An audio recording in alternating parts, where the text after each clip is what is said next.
Good afternoon, ladies and gentlemen, and welcome to episode 262 of the Co-op Podcast. I'm your host, Richard Billy Jr. Today I'm joined by Mr. Gary A. Swaby. How's it going, Gary? It's going good, thanks. We had a little thunderstorm here, and the temperature's been getting a lot colder. So I guess the end of the summer is coming slowly, but I'm doing good at the moment, and I'm excited because there's starting to be a lot more games that I'm interested in that are popping up. So yeah, I'm doing good. How are you, Rich? Sounds good. Glad to hear you're doing good. I'm doing pretty good as well. Yeah, the summer is also starting to wind down here as well, and it's getting a little bit cooler. So I'm a big fan of that because way too hot with the humidity and stuff over here in Georgia. So yeah, definitely looking forward to that. We're also joined by Mr. Jake James Lugo. How's it going, Mr. Lugo? I'm doing good, Rich. I'm doing good, Gary. I've just been busy, very, very busy overall. I've been posting up a lot of new reviews for us on the website now that everybody can check out when they get the chance. There's a lot of new games that have been dropping, and we've been trying to review them all. So I've been trying to hit them all out as much as I can, over here. But other than that, I'm doing good. It's good. Yes, absolutely. And we definitely gonna have you talk and tell us a little bit more about Yakuza Kiwami 2. We'll get into that. So yes, as everybody knows, Gamescom happened this week. So there was some news that happened prior to Gamescom, during Gamescom, and then there's still some news trickling out now. So we'll get into all those stories. But before we do that, I want to let you all know what we have been playing. So I'm going to actually go to you first, Mr. Lugo. Let us know what you've been playing.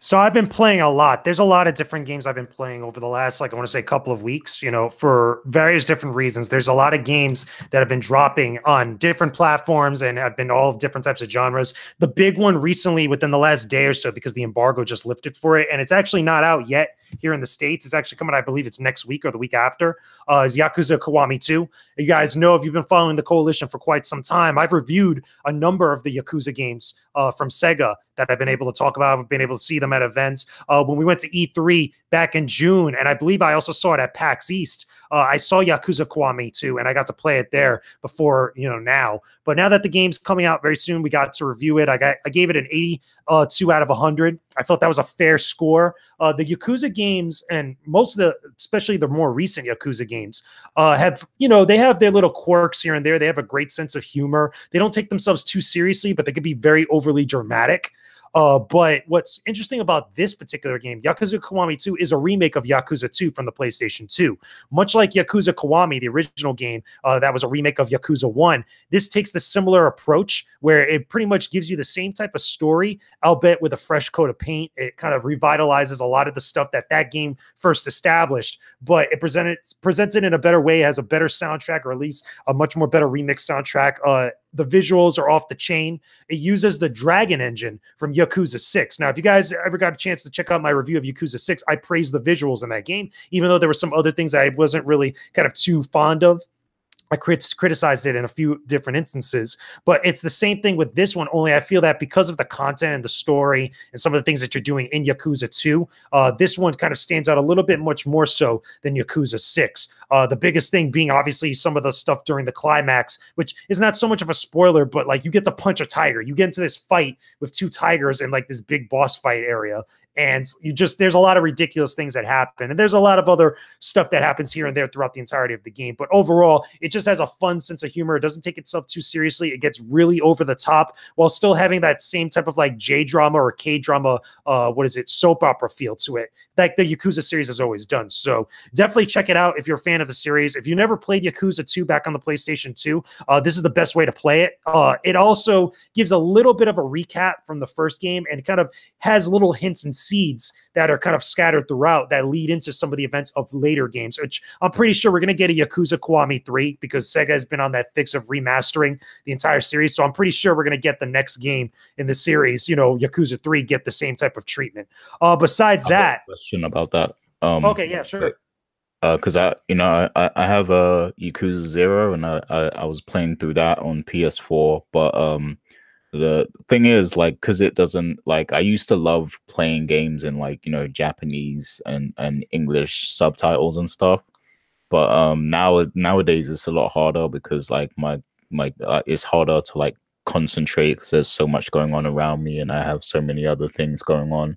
So it's like I have to be in the mood to actually play a game like that, you know, with reading the subtitles and everything, and not understanding what they're saying and stuff like that. But does this game have the English dub as well, or is it all subtitle?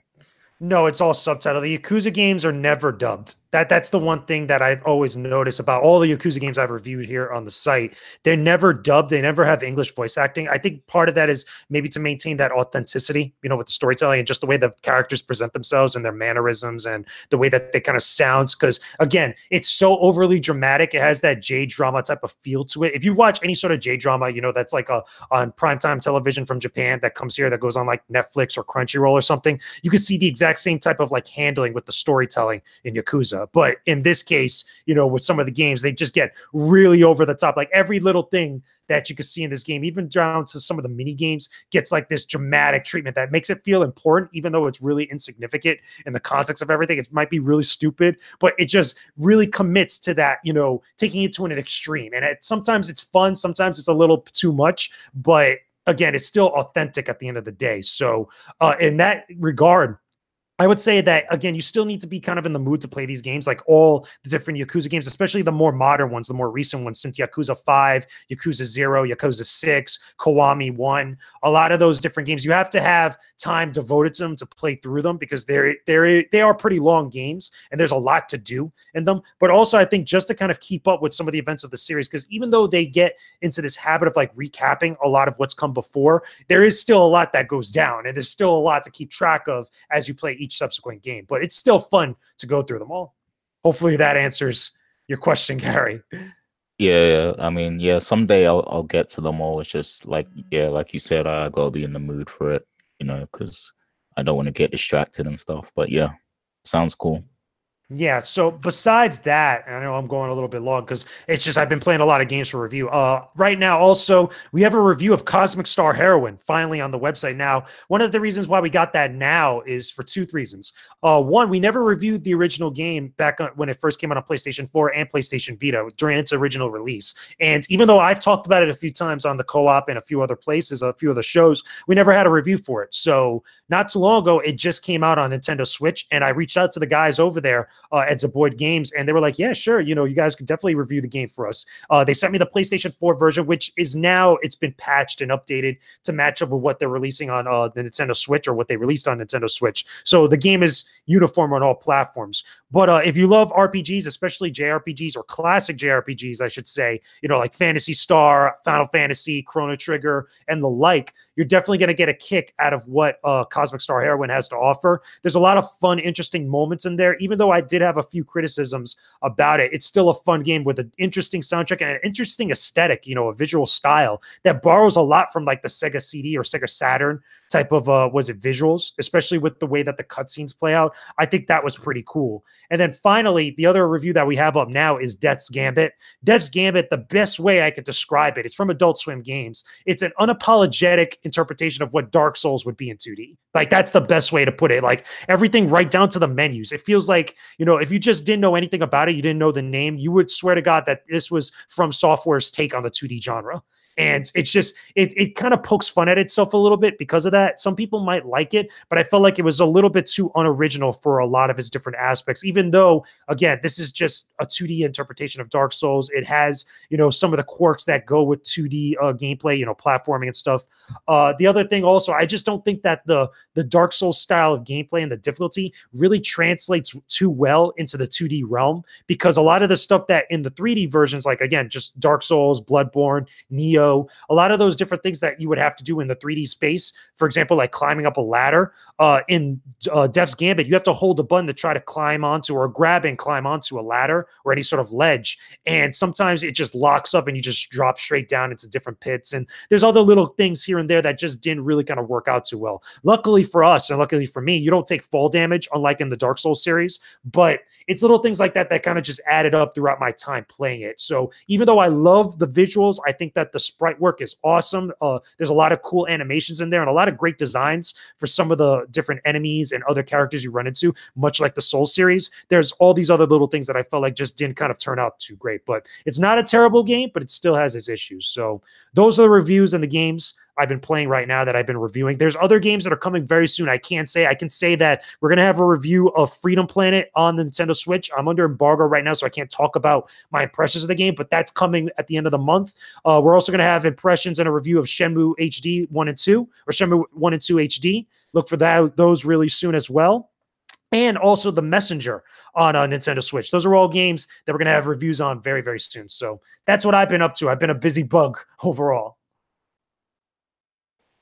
Sounds awesome. Yes. I just want to make 2 quick comments. I did see Death's Gambit at, I believe, at E3. We went to the Indie Mix event, and everybody was all over that game. So now, when you described it, now I understand why there were a lot of people that are interested in that game. So, if you love the Soul games, like, again, if you like Dark Souls, it's right up your alley. The thing is, though, is that because it's in 2D, I just don't think some of the stuff that worked with the Souls games, or at least is like staples of that genre or that style of gameplay, really works out too good in the 2D space. Like, to me, I'm looking at it, and the way aesthetically it looks, it's supposed to look and feel like Symphony of the Night or any of these other like Castlevania or Metroidvania style games. But when you have, the stamina meter, which is already really tedious to work with in of itself with the Soul style gameplay, when you put that in the 2D realm and like you're jumping and it uses up your stamina and it takes away your ability to attack and stuff, I just think that just piles on and just kind of really bogs down the fun factor of everything. And then obviously how difficult those games can be. It just, really kind of causes a lot of frustration in my personal opinion, but that's just from my perspective. Well, yeah, I totally understand that. Definitely want to see more from the game. I will check it out. But, I totally understand that. That makes a lot of sense. And the last thing I was going to say, I think I know the answer to this question, but I have to ask because you have played, I believe, pretty much all the Yakuza games. So if somebody wanted to actually start playing games in the series, should they start with 0? Right now, I think that the best games to start out playing the series, if you want to really kind of get into it, narratively wise and timeline wise, start out with Yakuza 0, because that's obviously the prequel to everything else that comes into the series. And I think that a lot of the modern stuff that they've done with the Yakuza games, gameplay wise, some of the tweaks and other little things that they've kind of put in, from throughout the series, can be found in there. If you just want to just get into it and just see what the games are about, and you don't really care about the story as far as like going in chronological order, you could really start with Yakuza Kiwami 2. You could start with Yakuza 6. I would even argue you could technically start with Yakuza 5, because all those games, again, they're their own stories and they do have recaps of stuff of what goes down, around the series here and there. But they all have their own little things that I feel like makes them stand out from the other games.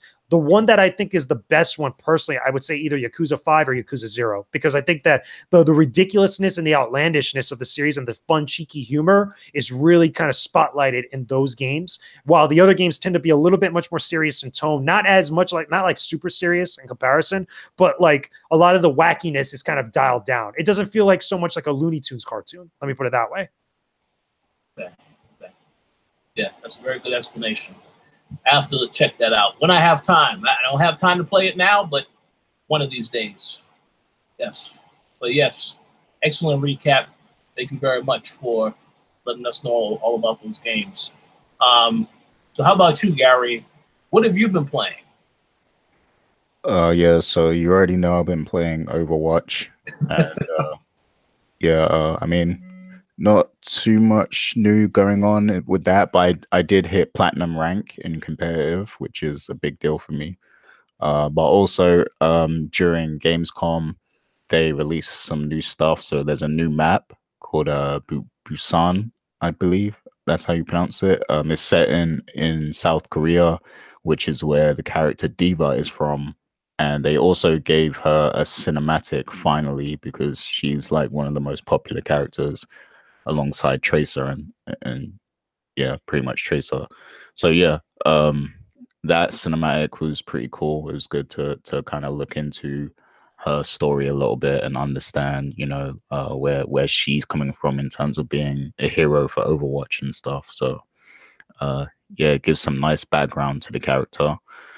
And yeah, still playing Overwatch. I also played some World of Warcraft because they did release the new expansion last week. I haven't actually even touched any of the new content yet because I'm still leveling up my character to get to the point where I can actually like get into some of that new content and then maybe even join some guilds and do some stuff, some quest, some guild quests and stuff like that, some activities and everything. But yeah, so I'm just focused on leveling up my character, getting the character to where it needs to be, so that I can do some of that new stuff in the game and everything. Besides that, I've also been playing Shenmue Remaster, and it was really good to play this game again because Dreamcast was like it was a game changer for me. Like it was like one of the that was like the first console that I bought with like my own money and everything. So that console meant a lot to me, and this was one of the games that really made me want to get the Dreamcast in the first place. And I remember like reading up about it for months before it came out and everything. And then when it came out, I was like so excited and everything. And playing it now, it's like I feel like it still holds up well. Obviously, they did a lot of work with the remaster and everything. They did a lot to make it run well performance wise and everything on the PC, and I assume the consoles as well. The button commands are tweaked so that it will with the QTs it will show whatever controller you're using and everything, which is good. And I mean, there's a few things that show its age a little bit, like the audio quality. You can tell it was recorded back then, and the quality of the audio isn't as good as what we expect now. But I mean, it is almost 20 years old at this point. It's like 18 years old, so that's expected. In terms of the game itself, I mean, like, it's been a while since I played the game, so I'm still kind of rediscovering things that I don't remember and stuff like that about the story. But the game does have its flaws. It has its ups and downs. Mainly because it's time based. Like you have to, it's based on actual days. So like you have to do everything within the constraints of like a 24-hour cycle and everything, and you have to be back at home at nighttime and stuff like that.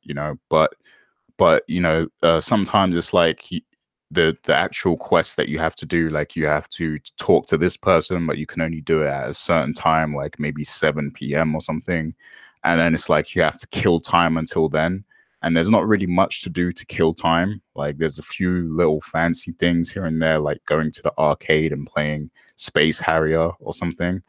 But that gets boring eventually. And you can also like train your moves and everything, like your fight moves, but you can't actually train with someone. You're just training with yourself. Like you're just doing the moves, but like pressing the combos and everything to make the moves come out. And that gets boring after a while. So certain things like that are flaws with the game, but for its time, at that time, you have to imagine at that time, that was pretty amazing. Some of these features that the game introduced. And then other games later on went on to pick up those features and, present them in a more fleshed out way. So Shenmue is revolutionary for its time, but playing it now, it's like we've been spoiled with so many other games like it, including the Yakuza games, because the Yakuza games take a lot of inspiration from Shenmue. So yeah, I mean, like playing it now, it might get boring for people, and people might think, wow, this actually wasn't, this was an overhyped game. But you just have to understand that it was like a game changing, thing for that point in time when it came out, like in the year 2000. So for its time, it was amazing.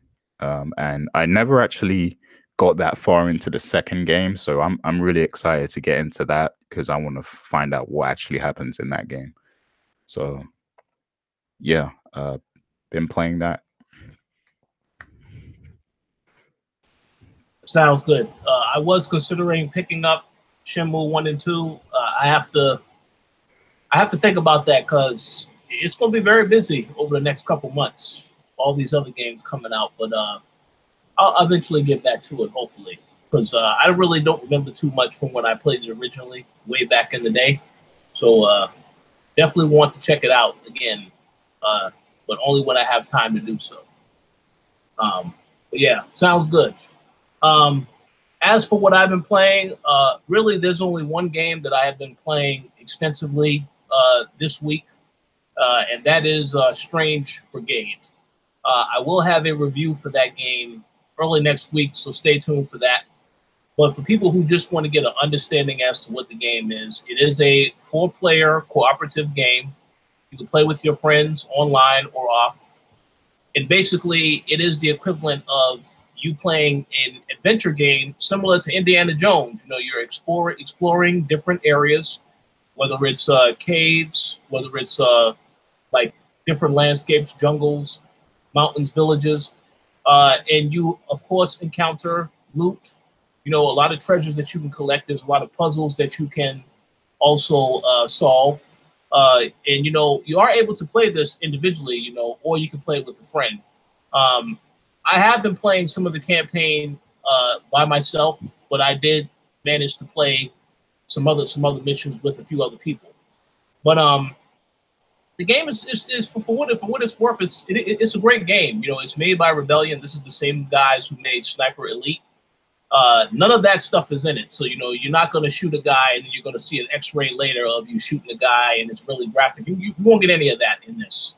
It's just like a laid-back, fun experience for friends. It's obviously better if you play with friends. But yeah, you go to these different locations. You go against different types of creatures, whether it's an oversized scorpion or minotaurs, different types of creatures. It's also set during the 1930s, so they try to bring some of that type of stuff in there to add a little bit more style and flair to the overall experience. But what I can say right now, it's a fun game. I am enjoying it. Yes, if I had to complain about some stuff, it is very repetitive. You know, you face different enemy types, and they try to do like variations of the same enemies as you get deeper into the game.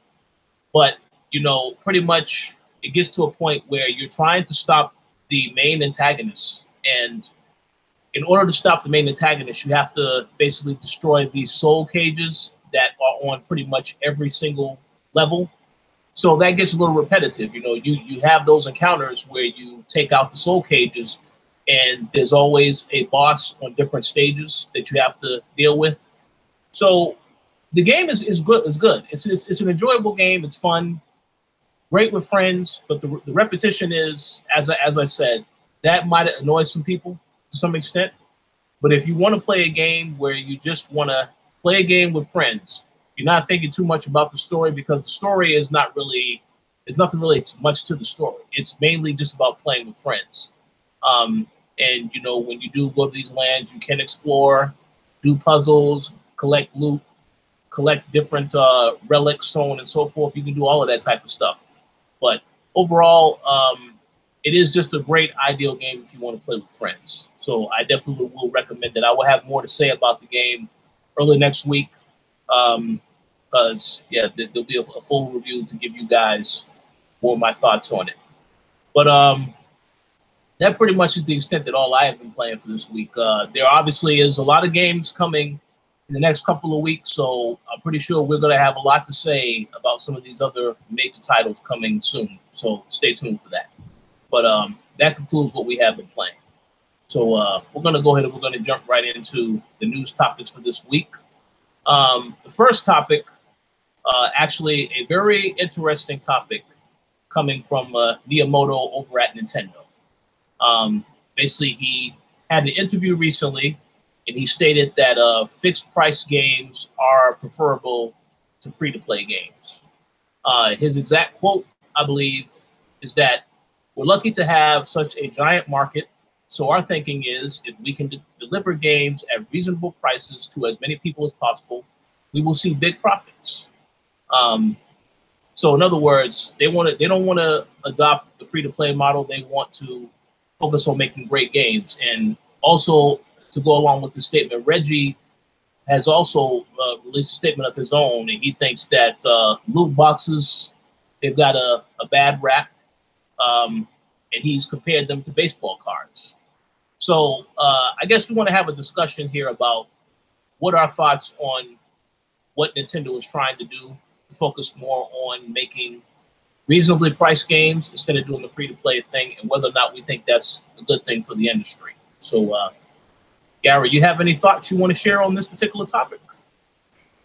Yeah, I mean, for Nintendo specifically, I can understand why that's their mindset and the direction they want to go in, because they're known for, you know, perfecting their games. Like you never really hear about bugs in Nintendo exclusive games and stuff like that. Like they make sure they go over that game until it's perfect. So with that, I mean, yeah, I could see why they probably wouldn't be that fond of the free to play model, because it's like with the free to play model, it's always an ongoing process. Like it's a work in progress, basically, that you're always kind of you know, fixing and working on new content for, and it's like it's a never ending cycle for it, you know. Whereas Nintendo are more traditional in the sense they like to perfect a game and then put it on the market, and then, you know, if they need to support it after, they'll continue to do that too. But they want to perfect it first. They want the base game to be, you know, perfect, and they want, you know, to recoup on that. So I understand, you know, that perspective, but I do feel there's benefits of the free to play market, and there are some pretty successful free to play games. I mean, Fortnite is the biggest you know, example right now of that.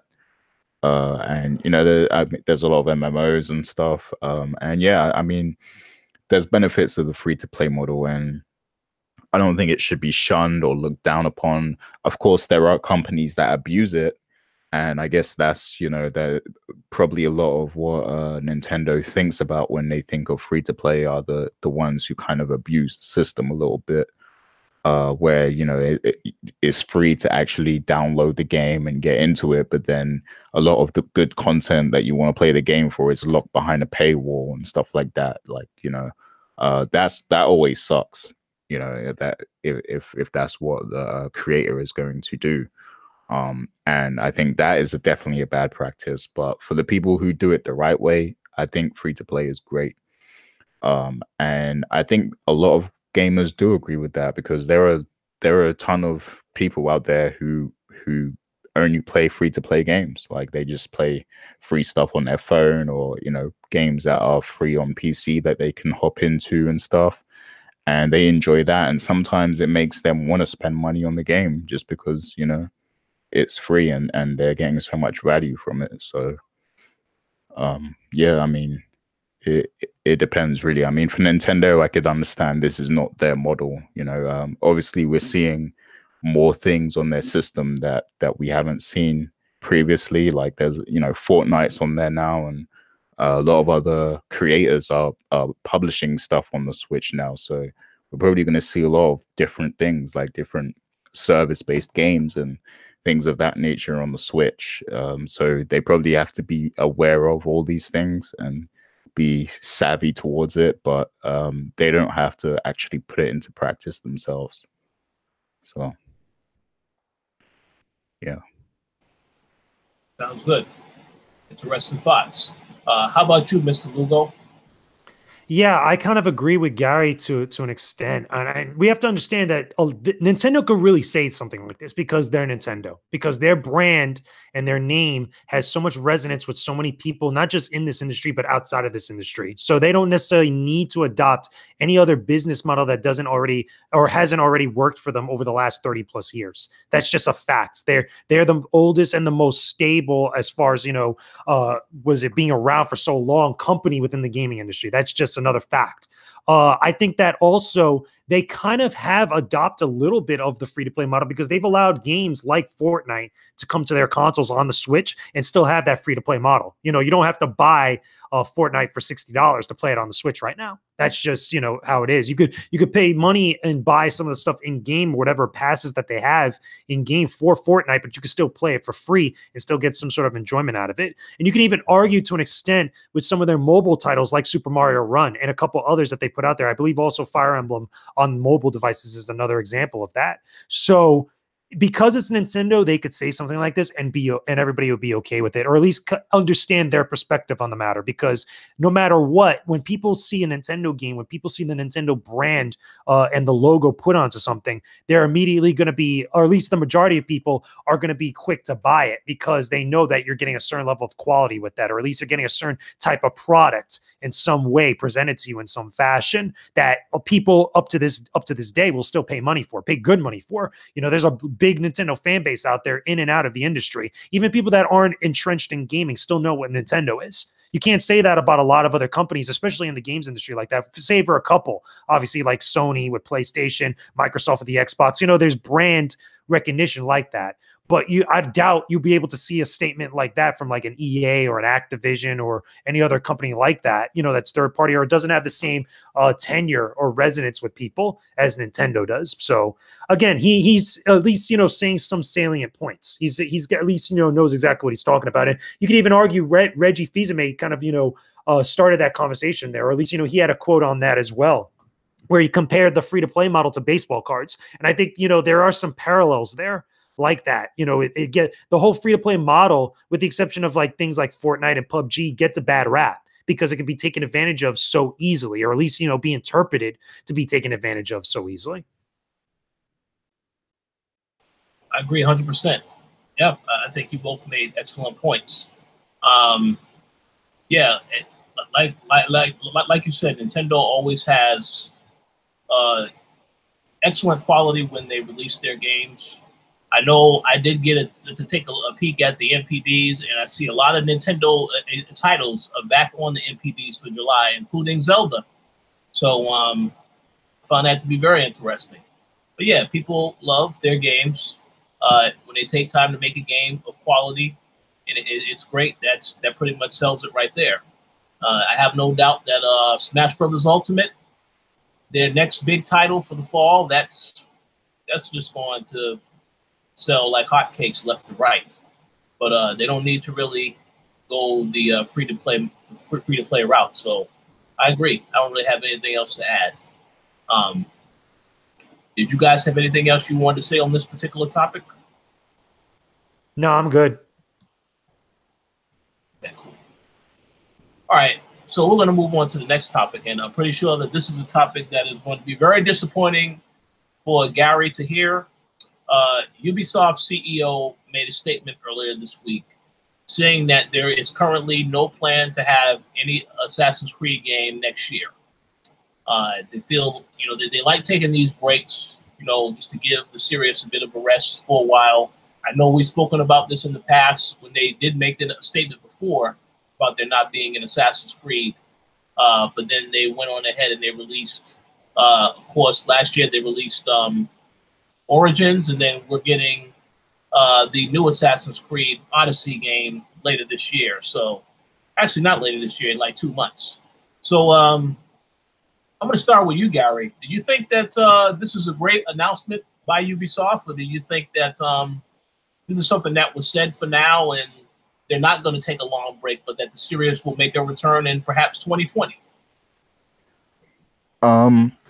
Yeah, I think this is actually a good idea because you don't want it to get saturated again, and you want to take extra time to work on, you know, new development techniques and practices that can improve the game and the engine and everything. So I think it's a good move.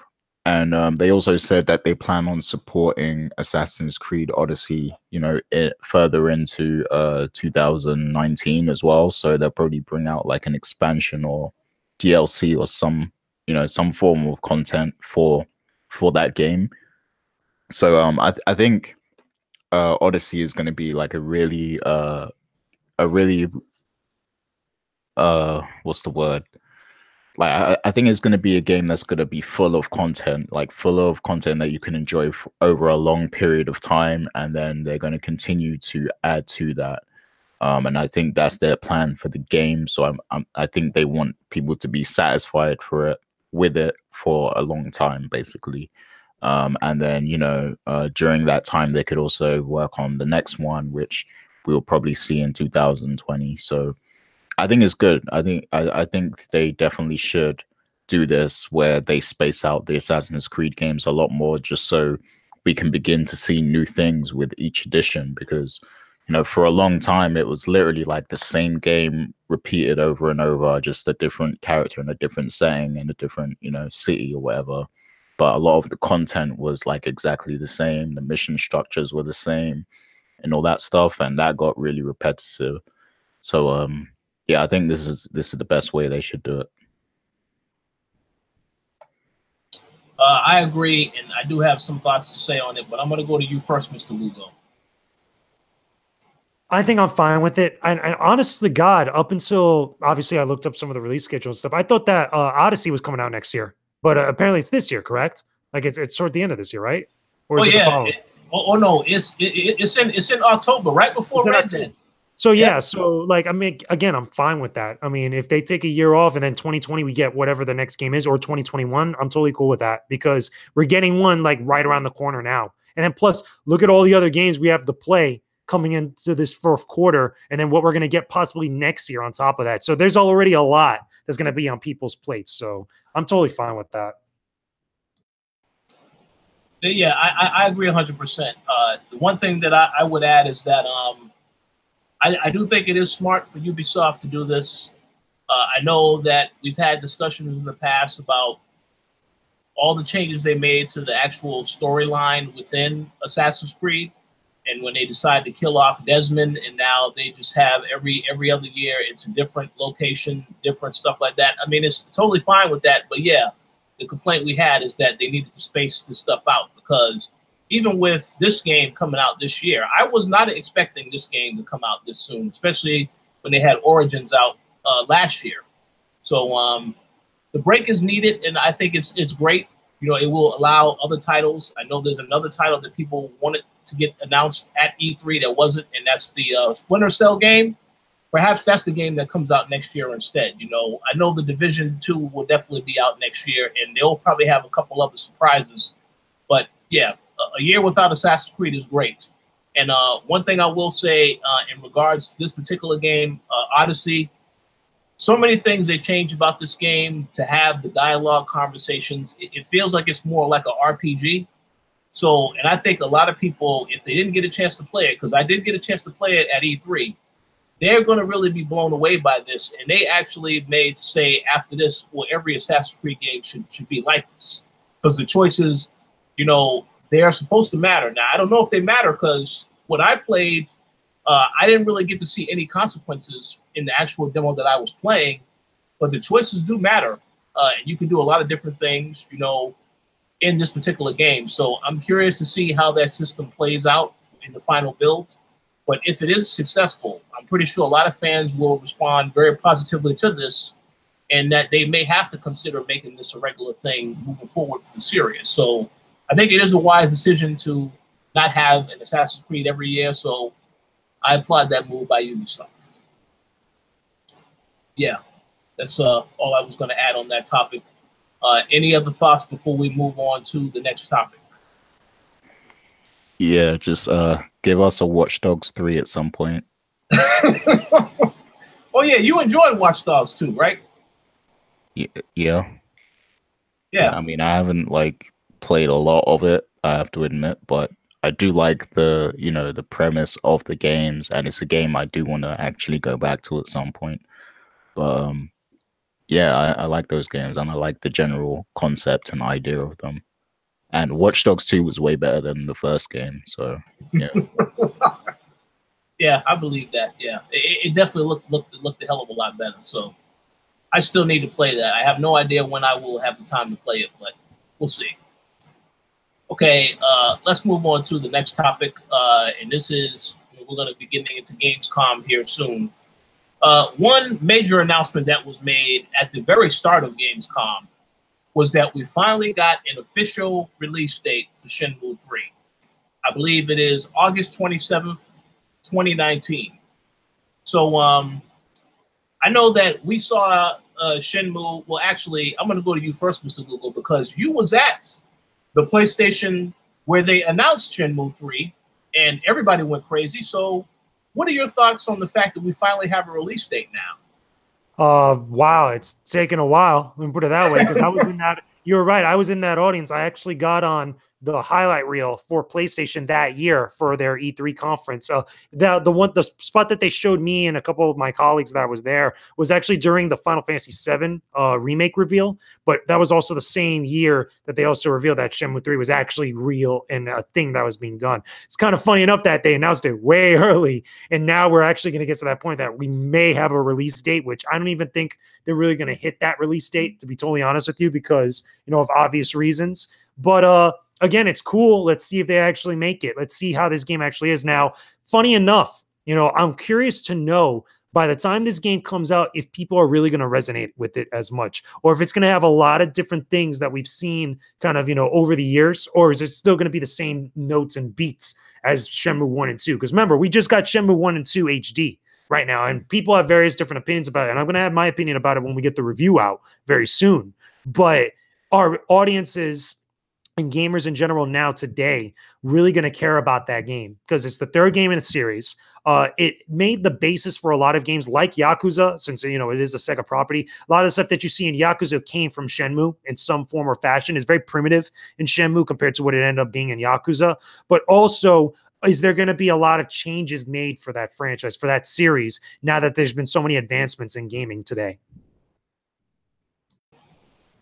That's a very good point. I know Gary mentioned earlier that obviously with Shenmue 1 and 2, there's certain things in that game that were revolutionary for their time, but Gary sounded a little annoyed about that. So Gary, if that stuff is also in Shenmue 3 and is not changed, is that going to bother you? Yeah, I mean, like the main thing is like with how they handle the time. Like, I mean, it's cool they have a time system and that you can only carry on certain missions at certain times or whatever, but they need to give you enough to do in between, and that's where the problem was with the original game. Because I mean, I guess they was really just kind of this was like a vision that they were just creating in the moment kind of thing, and they were probably they probably had difficulties with technology and everything like that, and they were figuring things out as they go along. So they didn't pack it with as much depth as they should have, and that's the biggest problem with the first game. It's like there's not really enough to do in between those times you're waiting to continue the mission. But now we have much better technology and everything, and I think the only thing that's going to limit them is the budget.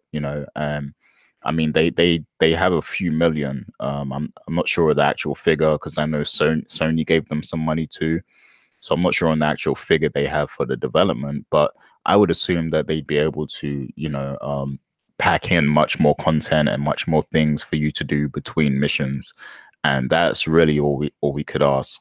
Visually, I mean, I'm not even going to complain if it looks exactly the same as the first game, to be honest with you.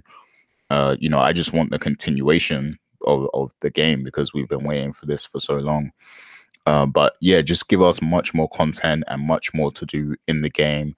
Make it comparable to Yakuza in terms of the things that you can do, between missions and things like that. And I think people will be happy because there's tons of indie games out there on Steam and other platforms that are full of content, and they've got decent visuals and they're just packed with content. So I don't want Shenmue 3 to come out and it's lacking in content like the first game, because that's going to be a huge disappointment.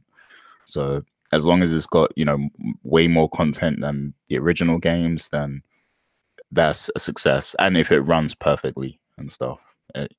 We don't want technical issues or anything like that. So yeah. As for the actual release date though, this game was supposed, like, people were expecting this game this year, and now you're telling us we got to wait a whole nother year. Like, I mean, I guess the fact that we got the remasters kind of softened the blow a little bit, because now at least we can catch up before 3 comes out. But still, you know, it's like you make us wait all this time, and then you say, oh, just wait one more year. And, you know, it's kind of frustrating a little bit, for especially for the people who donated as well. But yeah, it's basically exactly 1 year from now. You know, it's the 24th today, but, you know, we're a few days away from the 27th, and it's coming out August 27th, 2019. So it's almost exactly 1 year from today. So I mean, we're gonna get a lot of games in between that time, I guess. So it's not that bad, but yeah, we would have liked it sooner. Yeah, I definitely agree. As Mr. Lugo had already said earlier, yeah, this was announced very, very early, back at that E3. And I remember when the announcement happened. I know there was a lot of people that was excited about that announcement. I saw obviously the reaction at the PlayStation event, and then even back here when we watched it. Yeah, a lot of excitement. So, I mean, I personally am glad that I do believe Mr. Lugo is correct when he said they may not hit that date. I would at least hope, though, that 2019 is the window. It doesn't fall, you know, past that.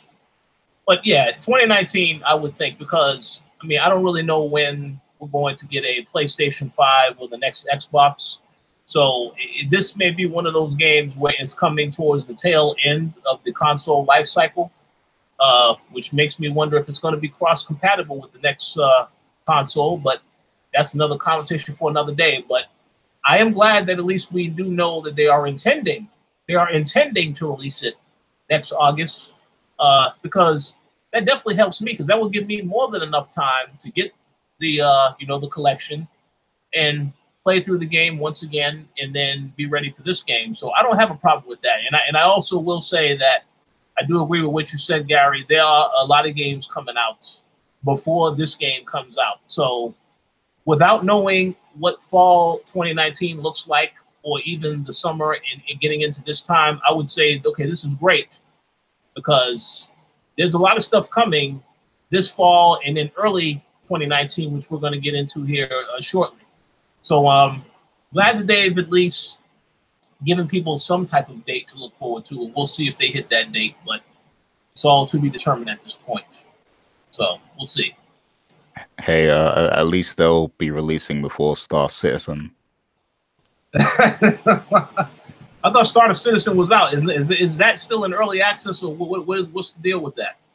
Yeah, they're pretty much just making like beta, like small bite-sized betas of the game, of what the game will be and stuff like that. Like, okay. But yeah, there's no full game yet, and people have been waiting for that game forever. Well, hey, maybe it'll be out 2019 also. We'll see. We'll see. All right, so I believe that's it for Shenmue 3. We're going to now move on to Gamescom, because there was quite a bit of things that went down this week, all Gamescom-related news. I did get a chance to see the Xbox show, so I will say something about that. But I just want to get you guys' opinions first on some of the highlights you thought that you saw at Gamescom that you thought were great. So I'm actually going to start with you first, Mr. Lugo. What did you think about Gamescom 2018? Was there any announcements that stood out to you?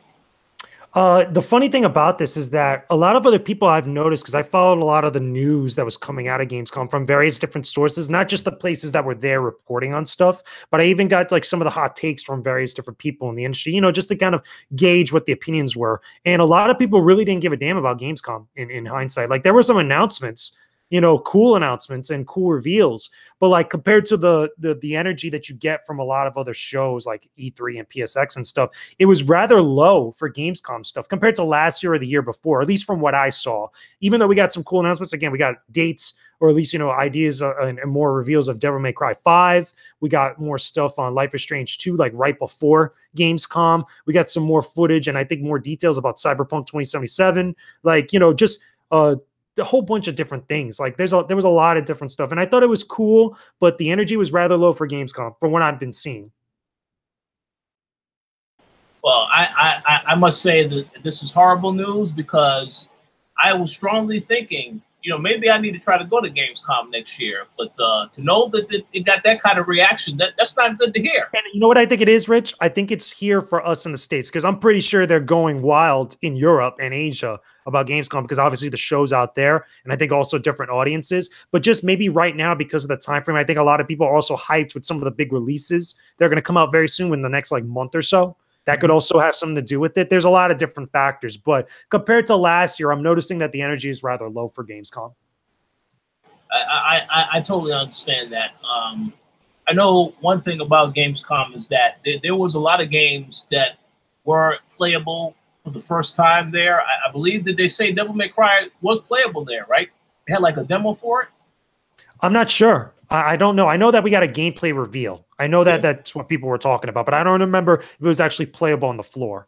I could be wrong about that. Okay.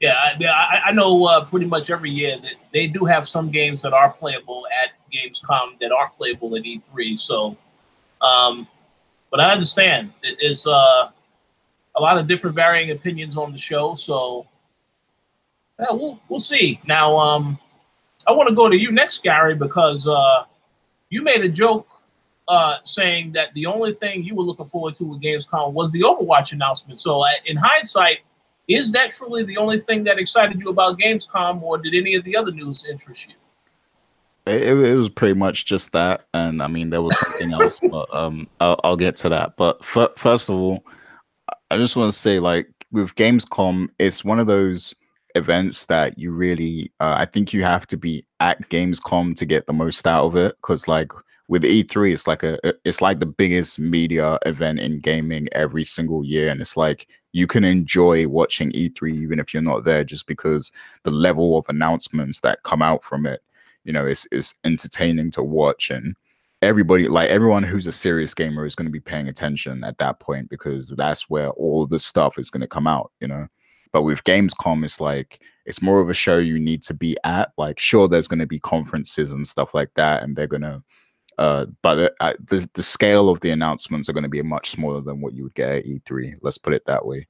So for that reason, you know, you kind of need to be there, because they're going to be having a lot of different gameplay demos behind the scenes and stuff, and you're going to miss out on that stuff if you're not there. So it's going to be hard to be hyped for it, really.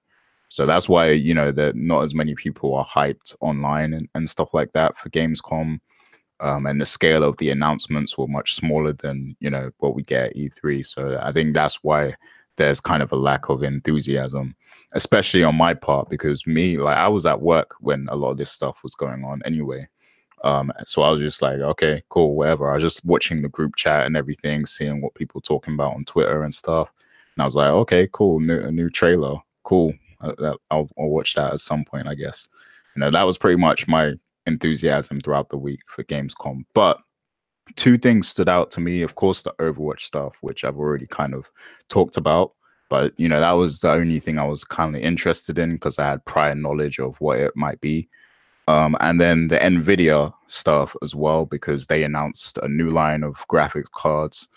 So they're in like the 2000 range now, in terms of like the model. Because the previous line was you had the 1070e, the 1080, you got a 1060 as well, which is like the lower end. You also got a 1050. But the new ones are 2080 and, you know, 2070. And they're going to be doing a lot more dynamic stuff in terms of the graphics, and they're going to give you a greater level of control over these different aspects of graphics and stuff. So, I mean, these things are going to be pretty pricey. Like, I'm sure they're going to be towards the $1,000 mark or something like that. I'm not sure in pounds, but yeah, they're pretty pricey cards. But my hope is that the 1080 and the 1070 are going to come down in price significantly, because those are still amazing cards. So if you are getting into building a PC or getting a PC, you know, at least those cards will be a bit cheaper to get and stuff. So yeah, that that caught my interest as well, the NVIDIA stuff. I got you. Yes. Oh yeah, that sounds good. Yeah, and NVIDIA's got good. Hopefully next year at E3 we can make some appointments with NVIDIA. We'll see. Let's hope so. Yes. But So, what happened with Microsoft though? Because I know there was a lot with Microsoft. I was at work at the time, so I couldn't watch it or anything. So yeah, I did see Microsoft's presentation. Well, not really a presentation. It's like they did in previous years, where they just have a show at the actual booth, and they show you some different announcements and stuff like that. They announced a couple of things that I thought were interesting. Obviously, I think the biggest announcement they made was that the Master Chief Collection is finally going to get 4K support, and it's coming to Game Pass September 1st.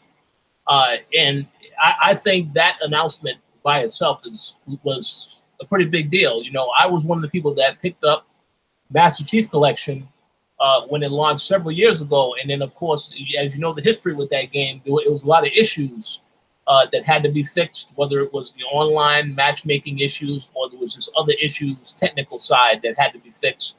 Well, all of that has been fixed, and it does have 4K support. So if you have an Xbox One X now, then yeah, this will probably be the best version of Halo that you can play. The other announcement was that PUBG will finally be coming into version 1.0, and that's also in September. I don't really care about PUBG, obviously. I'm not going to hate on the game because there are a lot of people that like the Battle Royale type of games, and that's totally fine. But that finally coming to like a full-fledged release, and then there's other things that they're doing for that. I think that's great for people. So in September, you know, people who do have an Xbox, they definitely will have a lot to play. If they have Game Pass, they'll have even more to play because, you know, Master Chief Collection will be there. Aside from that, oh yeah, they did announce your game, Gary. Hunt Showdown is coming to Xbox Game Preview. There wasn't any information about when it's coming. We just know it's coming. They didn't say whether it's later this year or next year. And then they obviously announced a lot of updates they're making to their different DLCs they're releasing for State of Decay and Sea of Thieves, so on and so forth. Didn't mention anything about Crackdown 3. So my guess is the next time we see that game, that'll be when there'll be a launch trailer or something, because they didn't take any time to talk about that. They talked about controllers. They talked about bundles for the Xbox One and the One X. That was pretty much the extent of the show. There wasn't really any major announcements. So to me, you know, I know they said they were going to announce a lot of new games. Don't get me wrong. There are some indie games that are coming to Xbox. We already knew about some of those indie games, but there wasn't really anything really, I would say, major newsworthy outside of the fact that the Master Chief Collection is coming to Game Pass. So I don't really think that you missed too much. As for what I thought of the little show that they had, I thought it was fine. You know, I wasn't expecting them to make any major announcements, because we already know, as far as the rest of this year is concerned, one of the major games they have coming is Forza Motorsport 4. Forza Horizon 4. So that is essentially the only game that I'm waiting to play on Xbox. Everything else, you know, they have a couple of indie games that look interesting. Ashen is one of them. I did get a chance to play that at E3. That's a great game, another RPG type of game. But all these other announcements, for the most part, third-party titles, which will be on PC and PlayStation. So not really too much that they're offering this year, but we'll definitely see what Microsoft has in store next year. But again, if you do have Game Pass, Halo Master Chief Collection, I think a lot of people are going to download that immediately as soon as they get an opportunity. So that was a good announcement. But outside of that, no other major announcements, in my opinion. Yeah, I gotta agree. That is a really good announcement, the Master Chief Collection, because yeah, now that it's on Game Pass, even I can try it out. So that's pretty good. Well, actually, I don't know if will that work on PC, or is it only Xbox? Oh, is it only Xbox? We may have to check Doesn't that. that work for like games for Windows Live, or am I completely off base with that? Like, I'm not sure. I'm a little confused. I mean, it might be because I'm guessing it's probably going to be a lot of development to put it on PC. So if they haven't done that, then yeah, I guess it's going to be only Xbox. But Yeah, I think it's specific to Xbox because I mean I have Game Pass, but I didn't see anything about there being any Windows titles on there. Like I'm looking at it now. I'm reading through the article that we're referring to now and stuff, and it sounds like it's just exclusive to the Xbox, just to the Xbox brand like that. So that makes sense because if you're going to include all that stuff, Gold, Gamer Pass, and all those different stuff, it makes sense just to have it limited to that. Otherwise, you're giving all this stuff that would probably be a lot more expensive than what they're thinking about charging for it. Exactly. Yep, you're right. And that's okay because I'm pretty sure that Halo Infinite that'll probably be cross. That'll probably be on PC and Xbox One, just like they have the next Gears game is also going to be the same, Gears 5. So you'll have to wait for that game, Gary. No Master Chief Collection. Let me ask you guys this. What do you guys think about that price? If the sources that they're referring to are correct, that it's like $22 per month, which is kind of like, similar to like a Netflix, basically. Like you're paying like 14 something a month, depending on what you get with Netflix. But it's 22 for Xbox, but you're getting Gold, you're getting Live, and you're getting games for Gold, you're getting the Gamer Pass stuff. Like, do you think that's enough value there for at least for Xbox people? You're talking about Xbox All Access. Yes, yeah. The rumor. Well, you know what? Yeah, let's go into that because that was the main topic anyway.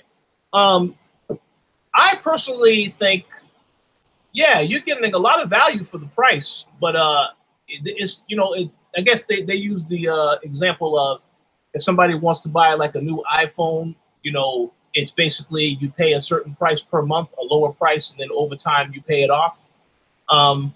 I think I'm curious as to why Microsoft didn't try this model sooner, because I think it could be successful. Depending, I mean, it definitely makes it a budget price for the console. Maybe because of the contract stuff, though. Because remember, how people are with contracts with phones right now, and even back then when the PlayStation Vita first came out, and we had the 3G model or the 4G model, that people were upset that it was tied to AT&T because you have to get a contract to do that stuff. Like there's things like that just seem like they're a little bit antsy for at least the gaming consumer base, that it might be a little bit turned off by that. So maybe that's why they didn't kind of approach this beforehand.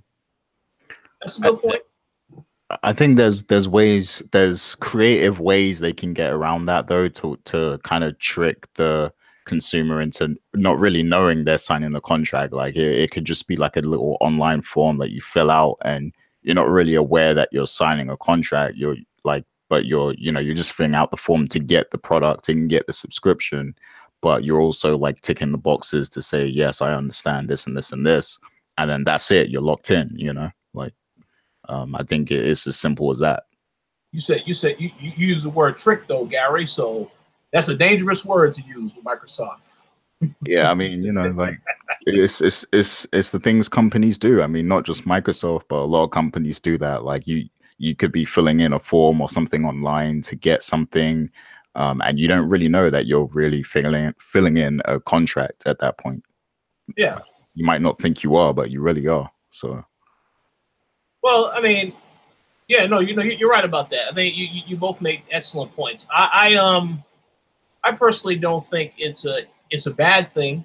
I know I'm very curious to see, because I know at this point it's a rumor. The rumor is that this announcement is going to happen next week. So I guess we'll see whether or not that's accurate.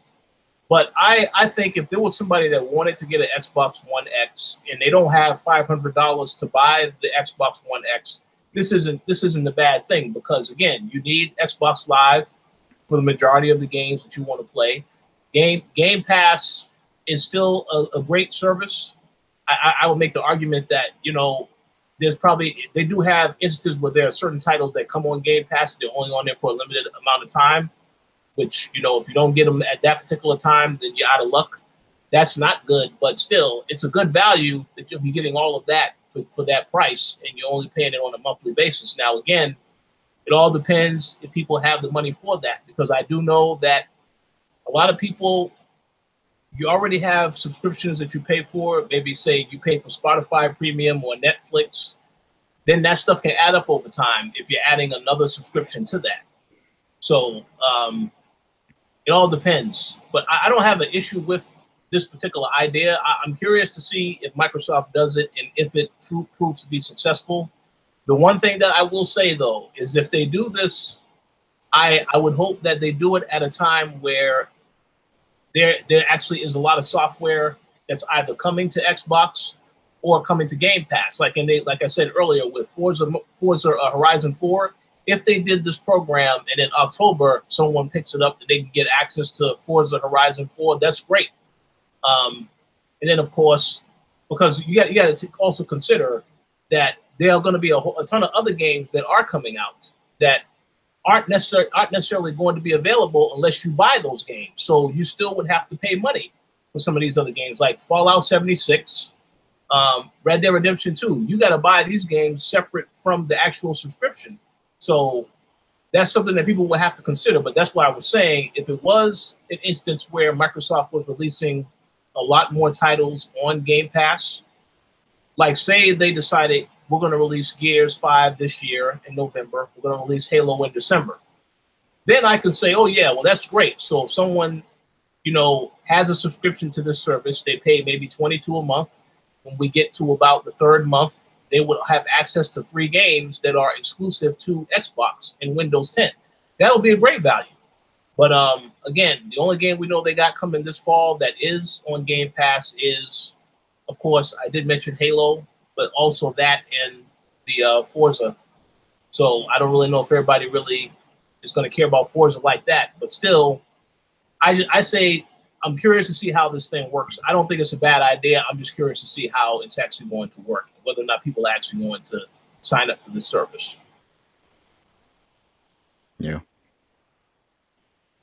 So you asked the question, do we think that this service will revolutionize the Xbox brand? I don't think so, honestly. I don't think that's an idea that's really revolutionary, especially, you know, the contract thing. Again, I just think that the perception of that and the way that, you know, asking people to commit to something like that and stay committed to it, I think that'll cause a problem or cause some sort of, you know, debate about it or discrepancy, because, you know, why go with that type of option when I could just pay for Xbox Live Gold and just not be tied to a contract, or pay for PlayStation Plus and not be tied to a contract like that. Granted, you're not getting as much value with all that different stuff in the same package. You know, there's a lot of different things that get associated with that, even though it's the same type of deal as like if you were paying for like your phone every single month. But I feel like there's just certain stuff about it that will turn people off. But as far as revolutionizing the brand or offering a service to it, I don't think so. I don't think it's really going to be that impactful like that. Yeah. See, I think the opposite, because I think this is the best move that they could possibly make, because like right now, like Microsoft is sitting on a ton of Xbox stock right now. Like they've got tons of consoles in the warehouse, like ready to go out, like, because, you know, they're playing catch up still. So this is the perfect way to ship off some of those Xboxes, I think. And I think people would actually get this too. Like if you, because you can't, it's hard to get people to say, okay, look, spend $300 or $400 on a console right now. Like it's hard to get people into that mindset to be like, okay, you know what, I'm going to buy this console right now. But if you tell people you can pay X amount over like per month over the course of this many months, then that's a lot easier to fit into your finances on a month-to-month basis. Like if you're paying like $30 or something, you're getting the hardware and you're getting the Prime services, which is Xbox Live and Games Pass. Like if you can get that package and just pay like X amount every month, so it fits nicely into your, you know, your wages, your finances or whatever, then that's a really good deal in my opinion. And you know, I don't want people to think that this is a service that you can cancel like just after a month and get like just keep the Xbox. Like that's not how it's going to work. It's going to be like, you know, you're going to be locked in for X amount of months until it kind of pays itself off, kind of thing, like a phone contract basically. And you know, if you tell people, oh, to buy iPhone X for $1,000, they're not going to do that. But they'll get a plan where they pay, you know, like 40 or 50 bucks a month on it, and then, you know, that's much easier to manage at that point. So I think this is great for in terms of Xbox, and I think this is a good way to actually get more people to get the system. Now, like you said, Rich, they have to have the software there to back it up. They have to have stuff on Games Pass, and they have to have stuff on Xbox Live to, you know, to make sure there's enough content there, because who's going to want to subscribe to Xbox All Access just to watch Netflix now? You know, like, because that's too much for Netflix. Like, you're already paying like $10 for Netflix or something like that. So you don't want to pay like an extra 30 bucks on top of that, you know, just to watch Netflix. So yeah, they need to be putting out a lot more content actually, to make, you know, people want to really hop on this. But I think it's smart, and this is something this was something that was kind of discussed at, you know, towards the start of this generation, when we were well, it was around the time that they were bringing out the PlayStation Plus, the PlayStation 4 Pro, sorry, and you know, they were announcing the next the Xbox One X and stuff like that. But this was what we were thinking, like, okay, we're gonna have these are going to be services now, and we're going to have new iterations of the hardware every few years, just like phones. And this is actually taking a step towards that, because, you know, in this article that, you know, in this report, they actually say that the Xbox All Access is going to start with Xbox One S, you know, the One S model. But who's to say they can't have different models and stuff? So it's like they can have a Xbox One X package, you know, as well, and that one costs a little more, of course. And then whenever the next console comes out, they have a new package for that too. So it's pretty much, you know, they're doing the iPhone thing at that point. So, like, I think this is definitely a revolutionary step in terms of how we consume games and how we get games and how we get gaming hardware. Like, this is a big step, and it could change things in the future if it is successful. Now, of course, this is a report, and apparently Microsoft is going to announce something like this in the future. That's what, you know, the report says and everything. I mean, when they're going to announce it, I don't know. And, you know, if it's going to be successful, I don't know. But if this takes off, then I think this is a big step towards a shift, you know, a big shift occurring in the way that we, you know, get stuff in you know, get hardware and things of that nature in gaming. And I mean, if this is successful, then I mean, Sony is probably going to want to look into this too, especially with, you know, they've got PlayStation Now, which I mean, I don't know how successful that is, but, you know, they've got these different little sub services that they want to push too. So there's certain things that they could do as well. So. I think that you both made great points. We'll just have to see what ultimately happens with this thing. I do believe it is an interesting thing to try it out. I'm curious to see the response, because I feel like when you see the response, then you'll know whether or not this is something that people are going to start doing regularly. I do think if it is successful, I could definitely see Sony doing that, because again, PlayStation Now, I do agree with JJ to an extent. That I mean, I like that you will have the option of different things. You don't want to combine everything together, because sometimes throughout the year there are actually sales on stuff like PS Plus and stuff like that. So I you know, if somebody just had already set in their mind that they want to just pick up an Xbox, they want to pick up this bundle, that's fine. But I understand the need to pay for things a la carte, because some stuff you can probably still get discounts on now. I know GameStop actually have a promotion going on now where if you trade in your old Xbox for an Xbox One X, you'll get $200. So that's significantly less than if you spent all that money over time for that Xbox One, the package, stuff like that. So we have to wait and see what the response is to this type of thing. And then, of course, when Microsoft makes the announcement, the thing that I will add that I think is interesting about this announcement is that they say it's a 2-year contract. In my mind, I thought to myself, well, this is pretty much sort of revealing when you might see the next Xbox, because Apple does this all the time with the phones, except for they release one every year. But they have like a model in the middle, sort of like the Xbox One X. But then they have the other major model 2 years later. So I think essentially if they do announce this, because it is supposed to happen next week, that may be a sign as to when you will hear about the next Xbox, when you actually see it. Like, I mean, we're going to obviously get the reveal before then, but I mean, see it in stores within the next 2 years. But we'll have to see, because I could be off on that completely. But either way, very curious to hear what people think about this particular topic, whether or not they think that this is a good decision by Microsoft or they don't like it. So hopefully, definitely, for those that are watching or listening, feel free to leave your comments and let us know what you think about the topic. But any other thoughts on this particular discussion before we wrap up the show? I just want to say I find it interesting that, you know, throughout the early 90s, late 80s, everyone was saying Apple is copying Microsoft, like, you know, with the computers and everything. And now, you know, things come full circle. Now Microsoft is kind of, you know, they're kind of copying Apple's swag a little bit with this whole model. So I just want to point that out.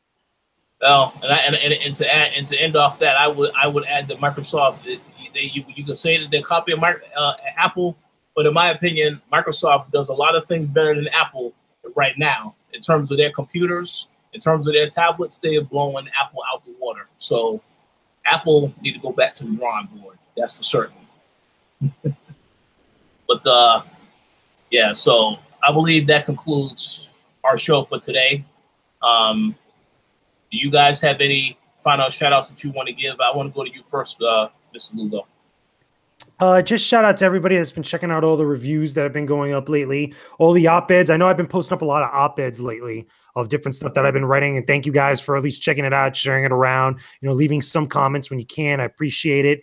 Always, obviously, everybody checking out the show right now in the chat, as well as everybody else that checks it out later on, you know, the archives and stuff. We really appreciate that. And just shout out to everybody else who was heading over to Gamescom, because I know it's probably not easy to go out there halfway across the world, you know, to go cover a big show like that. You know, knowing what I know from having covered E3, I can only imagine what it's like being in a foreign country to do something like that as well. So big shout out to everybody that's going on that big trip and then hopefully having a good time as well. But anyway, appreciate all the love and support, guys. Absolutely.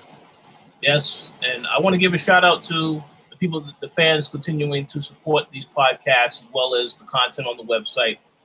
We definitely appreciate all of your support. For those of you that are going to PAX West next week, I just want to say right now, there's a lot of major stuff that's going to get announced.